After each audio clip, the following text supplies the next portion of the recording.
os feridos, e a arma. Kami Miyako, quarto de Clean.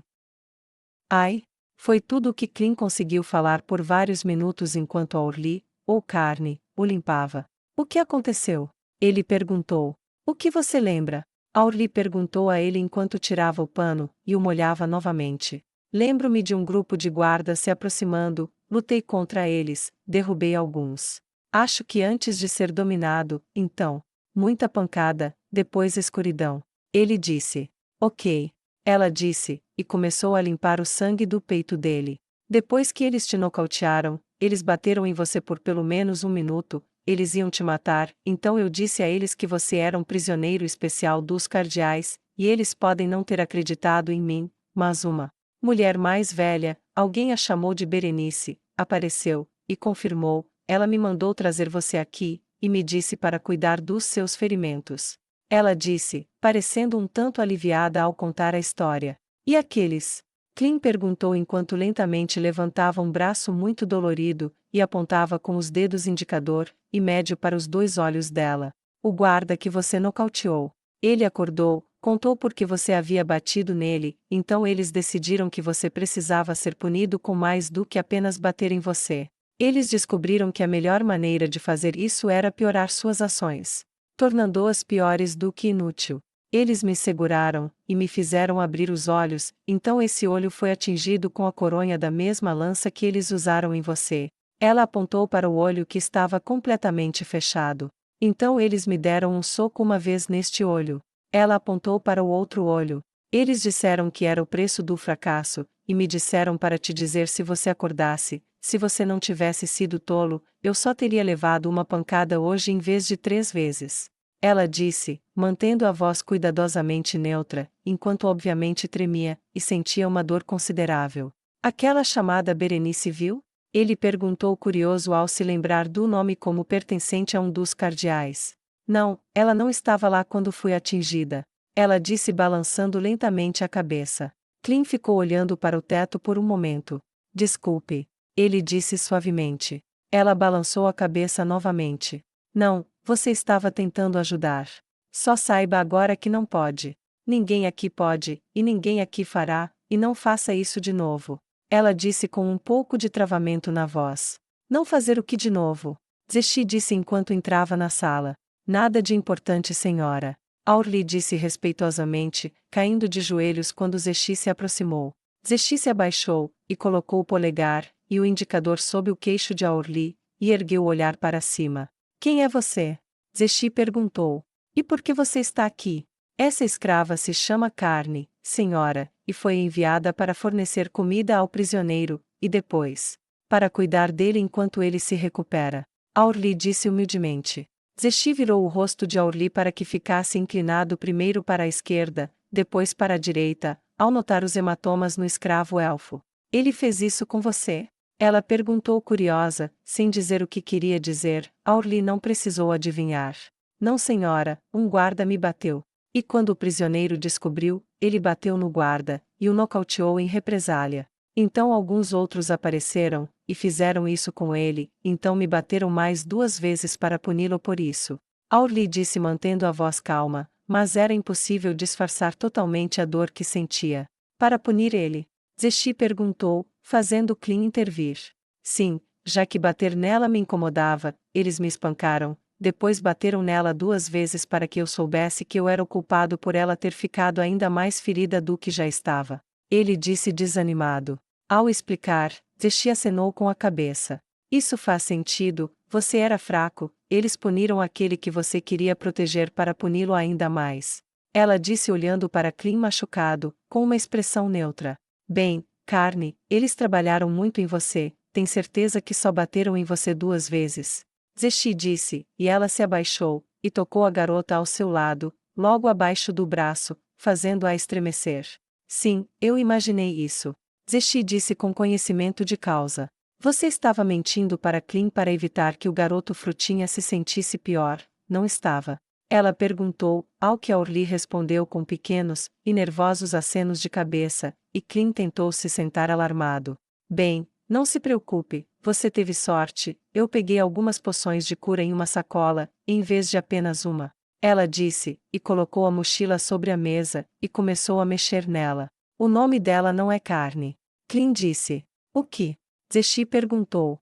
Eu disse, o nome dela não é Carne. O nome dela é Aurli. Ele respondeu com firmeza. Zeshi olhou para a elfa de olhos arregalados de joelhos, e para Clint, que estava na cama. Aurli virou a cabeça para longe de Zeshi para olhar para ele, não, ela murmurou silenciosamente. Zeshi olhou para a luta de Clint com certa diversão. Receio não poder ouvir as pessoas que estão derrotadas, e não conseguem se levantar por causa de alguns hematomas. Parece que você terá que se levantar para que eu possa entender o que você está tentando dizer. Ela disse. Não. Aurli murmurou novamente enquanto Zeshi ignorou os dois, e voltou a vasculhar. Clint gemeu, e conseguiu balançar as pernas por cima da cama, uma delas estava obviamente quebrada, e a outra não tinha um lugar que não estivesse machucado. Ele deixou os pés caírem no chão, e cerrou os dentes quando a dor o atingiu. O fato de ele não estar usando nada naquele momento, e seu corpo revelar numerosos ferimentos, parecia não incomodar Zeshi nem um pouco, nem parecia ter vergonha de não estar usando nada além de hematomas e sangue. Aurli olhou para Zeshi enquanto a mulher ignorava tudo isso, e tirava um pequeno saco. Por favor, senhora, ele não deveria ficar de pé, como essa escrava disse, o nome dela é Carne, apenas chame-a de Carne, só não o obrigue. E então Clint se forçou a ficar de pé com um grito de agonia, antes de quase imediatamente tombar de lado, e depois cair de costas enquanto suas pernas cederam. Foi nesse momento que Zeshi pegou 2 poções de cura, e as colocou sobre a mesa. Bem, isso foi em pé, não por tanto tempo quanto eu teria preferido, mas, bom o suficiente. Zeshi disse, e se aproximou da dupla, entregou 2 poções de cura para Aurli, e depois voltou a se sentar à mesa. Use uma dessas nele, Aurli. Zeshi disse, usando o nome da garota elfa, e fazendo Clint sorrir do chão. Ele venceu uma luta para você hoje, pelo menos. Zeshi disse com um sorriso irônico, e confuso. Aurli deu-lhe um lampejo de gratidão enquanto inclinava a cabeça de Clint, e o ajudava a beber. Um momento depois ele foi restaurado, e Aurli consumiu o outro para restaurar seus olhos. Então, você tem estado ocupado, Clint. Ela disse quando o jovem loiro se levantou novamente. Vendo o lado feio desta bela cidade, tudo daqui. Ele disse com pesar. Posso te perguntar uma coisa? Ele perguntou a Zeshi enquanto gesticulava para Aurli se sentar à mesa. É uma pergunta estúpida? Zeshi perguntou a ele. Talvez. Ele respondeu incerto. Pergunte isso. Ela disse. Como os cardeais tratam os escravos aqui? Eu conheci Raymond, eu simplesmente não consigo imaginá-lo jogando alguém como ela. Ele gesticulou para Aurli, gritando em algum bordel. Ou apoiando aquele cara, como você o chamou? Aurli? Clint perguntou. Justiçar. Ela disse com uma voz gelada. Ele não foi o único, disse ela. Ele foi o pioneiro, porém, todos nós fomos treinados para coisas diferentes, e marcados de acordo. Seu sistema me treinou para tarefas domésticas. Ela levantou o saco que servia de roupa, e expôs a marca em sua coxa esquerda. Então, se você vai fazer essa pergunta, provavelmente deveria perguntar sobre todas as diferentes formas de uso que podemos ter. Existem muitos justicars. Ela deixou o saco cair novamente, e parecia que estava prestes a começar a chorar, quando Zeshi falou. Bem, se isso faz você se sentir melhor, Aurli, disse Zeshi. Justiçar, aquele que você chama de o grande destruidor está morto. Os olhos de Aurli ficaram vidrados. Como? Ela perguntou surpresa, ele parecia quase divinamente poderoso quando ela olhou para ele antes. Seus olhos foram arrancados de sua cabeça, que foi então separada de seu corpo, e pregada no portão de uma vila com uma nota de advertência. Não sei o que dizia, mas o assassinato foi cometido por uma organização chamada Justiça Negra. Dirigido por Neia Baraja. Quando? Ela engasgou, incrédula. Oh, isso aconteceu há algum tempo, na verdade há vários meses. Zeshi disse casualmente. Que maravilha! Aurli disse melancolicamente. Agora, quanto à sua pergunta, Clint, eu realmente não sei. Estou em uma posição isolada. Mas, vou perguntar. Seus olhos se estreitaram, e uma energia perigosa permeou o ar ao seu redor. Eu tenho algumas perguntas para eles.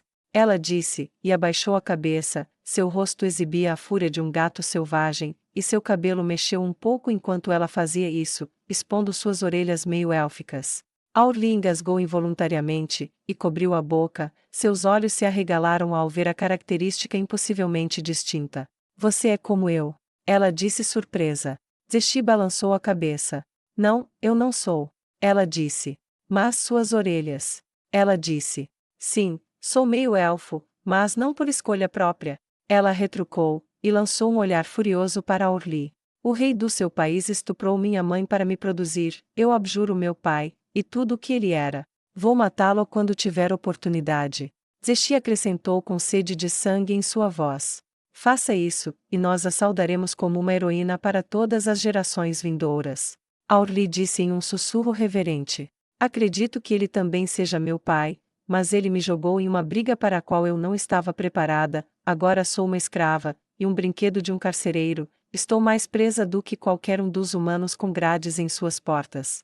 Ela disse amargamente. Aquela metade de você que você odeia pode ser um monstro, mas o que torna a metade que você abraça diferente? Ela perguntou.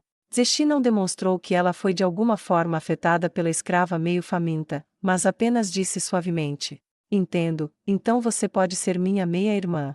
Ela olhou para Aurlie contemplativamente. Que interessante. Ela disse suavemente. Clean, você pode ter perdido lá embaixo.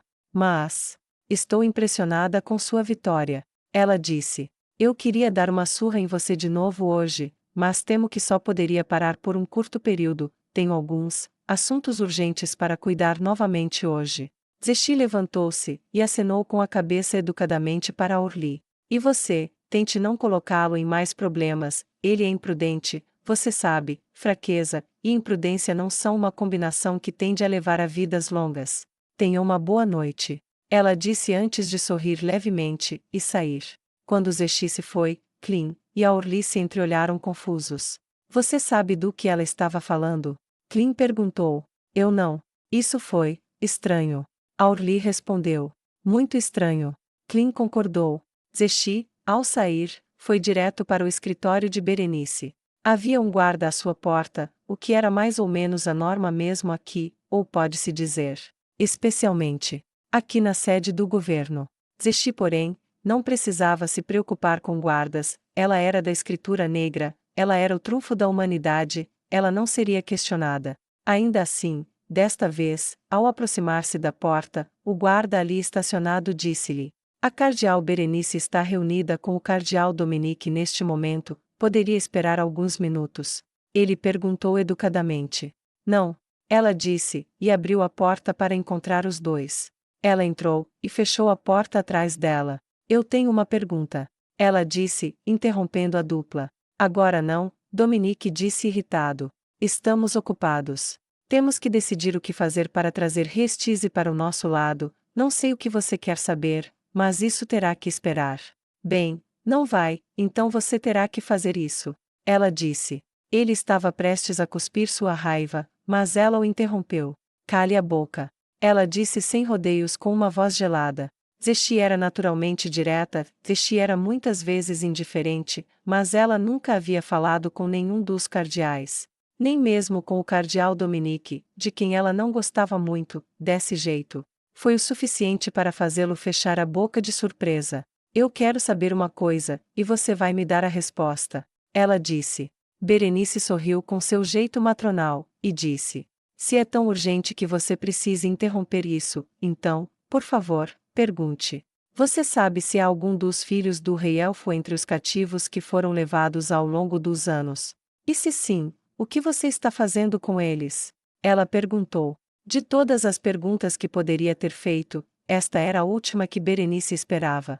Em todo o seu tempo na teocracia Slane, ela nunca mostrou qualquer indicação de que se importava com o que acontecia com os outros elfos, tudo o que ela queria era lutar, matar seu pai, e encontrar alguém que pudesse derrotá-la para que ela pudesse ter filhos do vencedor. Eu? Ah! O rosto matronal de Berenice ficou desconfortável.